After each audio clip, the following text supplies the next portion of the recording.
Our first speaker is Alastair Sawday, who has been running a green business for some time and is in green publishing. And while most people are working on greening up their houses, Alastair has got a wonderful green office. It's more like the sort of place that you like to spend your holiday going to work. So it's lovely to have, it's lovely to have you back, Alastair.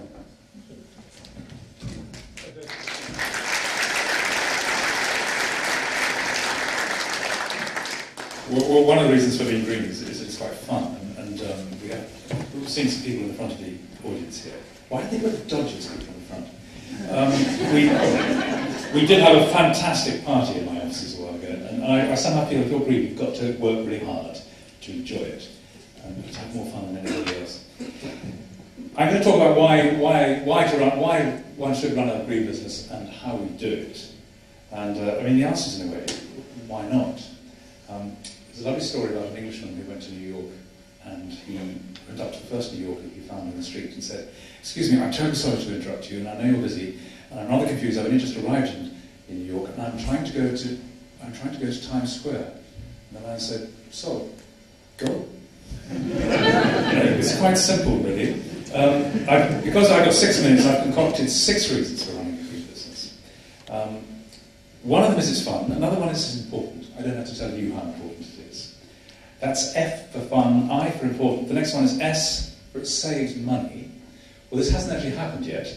It was rather expensive building a green office, but there will be savings in the future, but I'm coming on to the savings. The second S is staff morale. And there's no question to me that holding a small business, there are about 35 of us full-time, holding a small business together is incredibly complicated and difficult. Management is not something that comes easy to greenies like me. But I find that by having green practices and green values at the centre of what we do, it's a wonderful glue. It really provides us with a hard core of values and purpose around which our work revolves. It's one of the most crucial reasons, I think, for being green. So staff morale is at the very essence of it. And by the way, if you get prizes, as we got some wonderful publishing prizes recently, it just gives a terrific lift, and there are far more prizes available, I think, in the green world now than there were a while ago. Another reason, P for PR, we got to FIS, F-I-S-S-P now, FISP we're coming to. PR, so wonderful to have a green flag to wave when you're promoting your product. Probably many of you know our products, but if we can, the journalistic fraternity loves what we do, they love using our books, they love the green efforts we make, and they fall over themselves to help us. We've recently gone to every single person who features in our books and asked them to fill in an ethical questionnaire. We thought this was a light and easy thing to do, and I reckon it's cost us about £20,000 in staff time just to do that. So I'm hard put to justify to the rest of the company why on earth we should do that. But it's beginning to become apparent that it was utterly the right thing to do, because it's convinced the people who are with us in our books that we mean what we say, and that they therefore should mean what they say. And it's building a much bigger constituency among the people in our books of people who really feel that the environment is worth fighting for. It also gives us a wonderful platform. It gives me a platform to talk. When I started off as a green back in the 70s, so those of you of my generation can remember this, we were dismissed as entirely balmy, and nobody would listen to me. I remember once going to give a debate, take part in a debate about nuclear power, and the man next door to me, who was promoting nuclear power, had several PhDs to his name. I had nothing. So I put on a white coat, thinking this would convince people that I was to be listened to. As soon as I took it off, of course, as they confessed afterwards, they stopped listening to me. And it's a wonderful thing about being a businessman, because that's what I'm now called. I'm a businessman, which has taken a long time to understand. People listen to me. I'm saying exactly now what I said back in the 70s. Virtually nothing has changed. But now, because I'm a businessman, people listen. So I've got a platform from which to speak. I've got the sixth reason, the why, the FISP. Why not? I cannot think of a single powerful reason not to run a business as a green business. If the only reason a fellow businessman can give me is that it's off the bottom line, stupid, I don't find that very impressive. So when faced with a business community sceptical about what we do, and I ask them, well, can you give me a really good reason why not to? They're really hard put.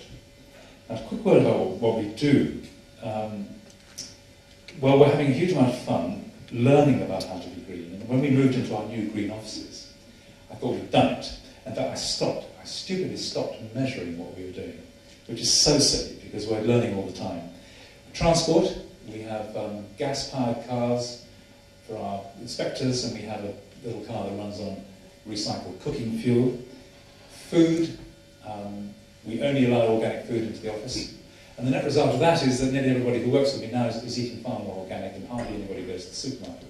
We have a cooperative buying scheme through Essential Trading in Bristol, which saves people journeys to the supermarket and saves a lot of money.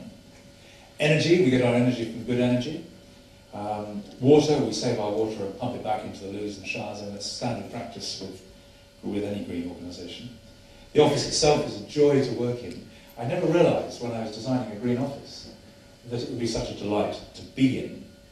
Every time I walk into it, I feel I'm going on holiday. In fact, I overheard a woman from the accounts department having a little Barney with her husband the other day, who dropped her off at work for the first time. He'd never been there before. He said, "I thought you said you were going to work every day." It's such a lovely environment. Paper, we work really hard to source our paper from the right source. It's difficult, by the way. It's not always easy. Any of you who runs a business knows it's incredibly hard balancing the accounts, trying to justify to your staff why you should spend £20,000 extra every year on sourcing recycled or FSC paper. It's hard to justify, but in the end, if you have your values intact, you can stand behind them. Our suppliers are all carefully vetted. It's quite fun watching an insurance broker come to pitch to us a while ago and asking him what his green policy was. I've never seen a man scrabble more frantically under the surface. I asked an Indian printer what his green policies were, and he took a while. He came back to me and said, "We've installed lavatories for our workers." Books, well, we work hard to publish books that are green. Some of you may have heard of the Big Earth book, which is my pride and joy. I absolutely love it, and I'm terribly proud of it. Something else which is an interesting aspect of running a green company, if you think the values are so important, what is the gap between the bottom people, the bottom paid people, and the senior executives? Now, in the average FTSE company, 100 company, I think it's roughly 250 times, or is it more, 400 times? If the Bank of Scotland's open to go by, probably more. The gap between our bottom and top paid people is 4 to 1, which I think is quite unusual, and I don't see any justification for making it much more than that. But back again to values, I see from the red light I only have about a minute to go. Of course, being a green business means that you are insuring against the future. There's a certain amount of self-protection, self-service about it. And it is impossible really now, I think, to contemplate building a business which is not green. It simply doesn't make any sense. It's not going to save us money in the short term. It may not even save us money in the medium term. But I think in the long term, as energy prices go up, as the country around us becomes more and more aware of the critical importance of sustainable working practices, I think it's bound to save us money. And who knows, to the extent that we have wonderful PR and huge support from the wider community, then surely it must be doing us proud so far. Thank you.